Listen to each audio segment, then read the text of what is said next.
fight for the rights and the freedoms and liberties of the citizens of our state. When the federal government is going to pass this cap and trade, and it'll probably pass, Empire District Electric Company says that our electric bills are going to rise 80%.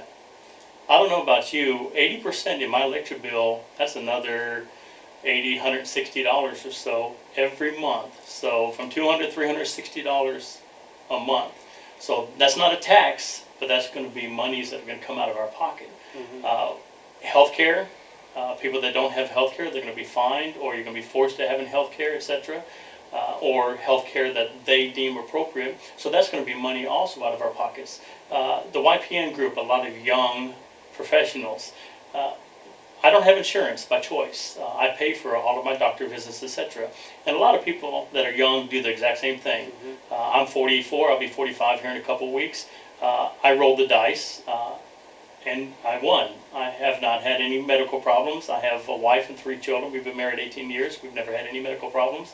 And there are a lot of young people that do the same thing, that would rather put that money towards education or to a house or a car rather than being forced to spend it on health insurance. But when it's federally mandated, you're not going to have a choice. Right. So part of the uninsured numbers they always quote are people absolutely. that are there by choice. And just last week we had a meeting with some of the insurance individuals in the 4 states, and some of them said that you could possibly expect our insurance rates to double or triple over the next few years. Homeowners insurance. Now the federally mandated health insurance bill is going to cause the insurance companies to be forced to accept people with pre-existing conditions. And in order to do that, what are they going to do? They're going to raise your premiums. So now not only are your utility bills going to go up because of cap and trade, your insurance rates are going to go up for those that have insurance or opt to have the insurance. And it's just one thing right after another. And to add new taxes on top of that is an undue burden, and our citizens of our state do not need that undue burden. Right.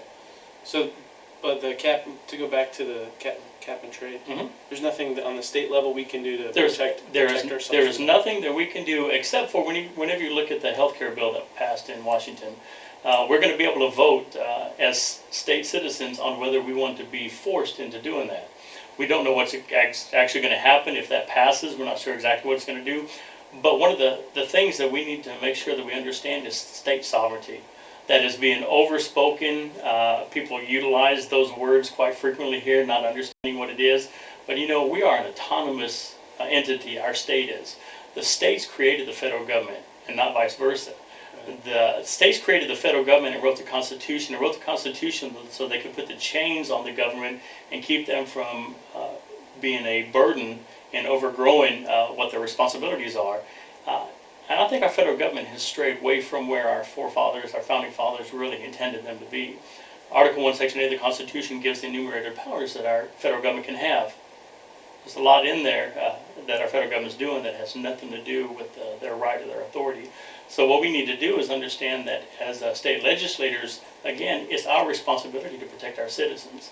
And when the federal government becomes a tyrannical government, gets so big and so oppressive, we legislators need to find ways that we can protect our citizens, whether it's through legislation or whether it's through bills that we can pass and vote on of the people to protect our rights and our freedoms. Then absolutely, we need to do whatever we can to fight to protect the freedoms of our citizens. If you get elected, is there a first topic you want to, a project you want to tackle? Well, I'm a Navy veteran, so veterans are near and dear to my heart.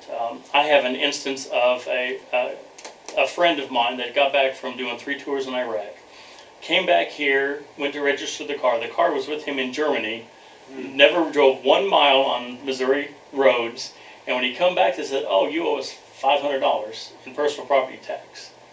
And granted, according to the letter of law, yes, he did. Right. But the spirit of the law, that car was overseas in Germany. He was paying tax in Germany while he was in Iraq. His wife was driving in Germany, in Iraq, fighting our country. Come back here, he gets stabbed in the back and could not get new tax until he paid that money. I think our veterans need to be protected. They're over there sacrificing, giving up their time and their lives to protect the freedoms that we have. So veterans benefits, veterans' rights is one of the things that I'm very interested in. Also, I am in the IT business, so I enjoy things that have to do with technology. So I want to be on committees that have to do with technology, communications, energy. I'm very concerned about where energy is going. We see what's happening down in the Gulf. This federal government now wants to almost block all type of oil drilling, which you can't do that. Right. I mean, that's really asinine to believe that you can do it, but they're trying to. They're estimating that if they do that, $7 a gallon gas before very long. And again, we can't afford that. The Missouri citizens cannot afford the cap and trade. They cannot afford all these things that the federal government's putting on us. So we need to protect the citizens. Right. Is there any other last thoughts or remarks? Well, I'm just really excited to run. I decided several years ago that I was going to run for the Missouri House. I'm just a common everyday person. I've been a deacon at my church, at Crossroads Baptist Church, for about 10 years. I've run the sound system at church. I'm the bus director. We still run 4 bus routes.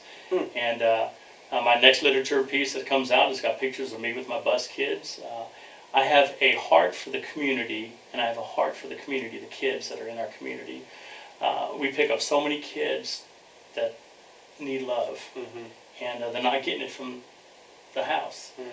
So I'm very excited to give back to the community. I think that I need to do everything I can to make Southwest Missouri a stronger and a better place to raise a family. Right. I've got a 4-year-old son as well as a 17-year-old daughter and 12-year-old son, so I want to make sure that they are raised in an environment that's conducive and a wholesome environment that they can really enjoy raising their families in the future. Oh, one last thought.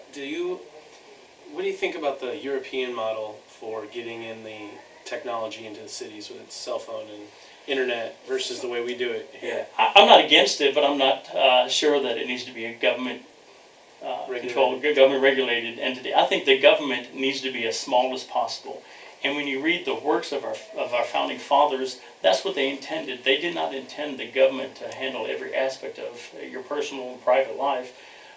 I think we need to allow businesses to do that. Now, with that being said, the cameras that are in England that you hear about, that every person is videotaped over 3,000 times a day.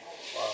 Now, that kind of bothers me. I'm kind of worried about that. But as far as technology, one of the things that was going to come to Joplin was the cameras to be able to take pictures of your car as you're going through a light. I think what we need to do is we need to protect our citizens. My business is on 7th in Florida, and almost on a weekly basis there's a major crash at that intersection because people are driving too fast. So we need to do whatever we can technologically wise to make sure, again, that it's a safe place. Great. Thanks for your time. Absolutely.